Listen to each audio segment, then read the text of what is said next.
As I biked to my nearest grocery store, I had one goal in mind: to make the best Spanish croquetes de queso that my family had ever tasted. I had checked the ingredient list and got a couple essentials like cheese, flour, and breadcrumbs. Back home, I got started on the recipe. I simultaneously cooked the potatoes and bacon at the same time for maximum efficiency.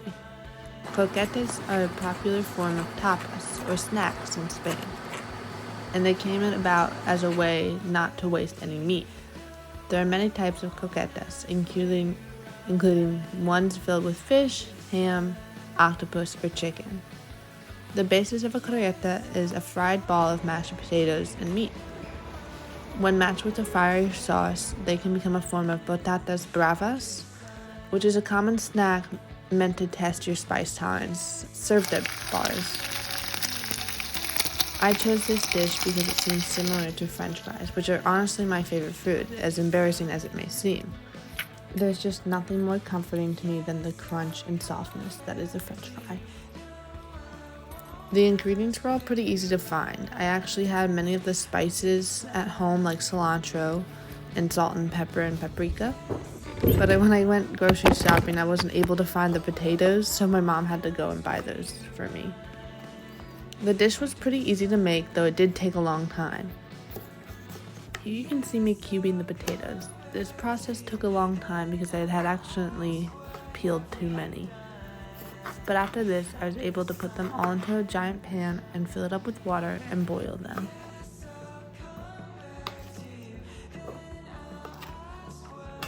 Croquetes, in addition to being a popular form of tapas, are also good for using all the leftover meats that had come with the previous meals. Most people don't go out and buy the meat that they had planned to use for these dishes. Though I did in this case. I bought some bacon and fried it up to put into the balls. Most of them would be left over from other Spanish dishes that they had had previous nights. Similar to what my mom would do with our leftover Thanksgiving food by making a Thanksgiving casserole filled with green beans and stuffing and turkey, all mixed together into one thing that we would eat for dinner that night. But it was made from leftovers, so we don't waste food. After queuing all the potatoes, I would put them in the hottest water I could, so the boiling process wouldn't take too long. Unfortunately, I went in there with a little high hopes, and it took much longer than I thought it would. But that's okay, because the potatoes came out really soft, which was excellent for mashing. As I mentioned before, croquetes are a form of tapas served in Spain. Tapas were snacks that also come with the meal, or sometimes replace the meal.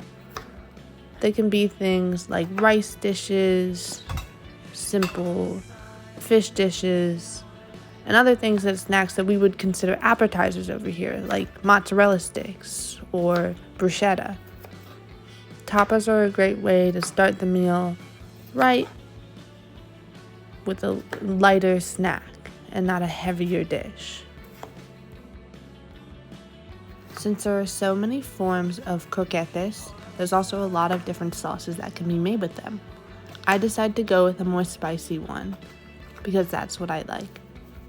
In my sauce, I use sour cream, paprika, cilantro, hot sauce, and other things to spice it up. Of course, I added onions and garlic to it because that's what my family adds to everything.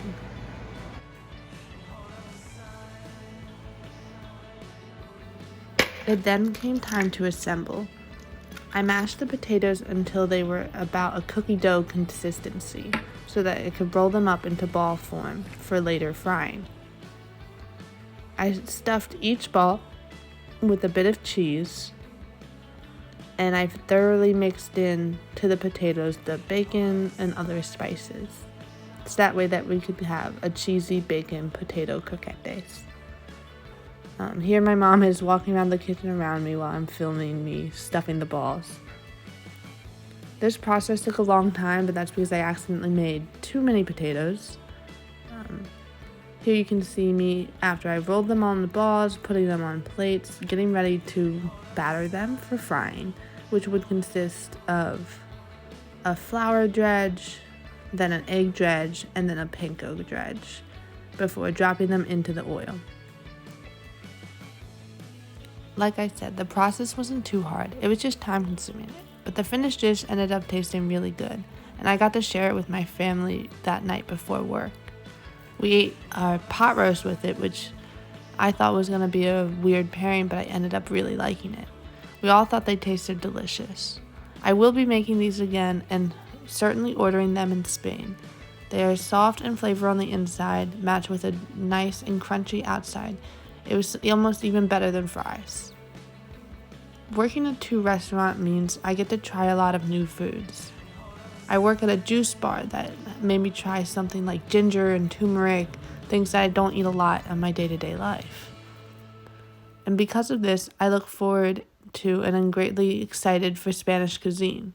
I love trying new foods, and I hope to build spice tolerance and experience new flavors and make memories with friends through food.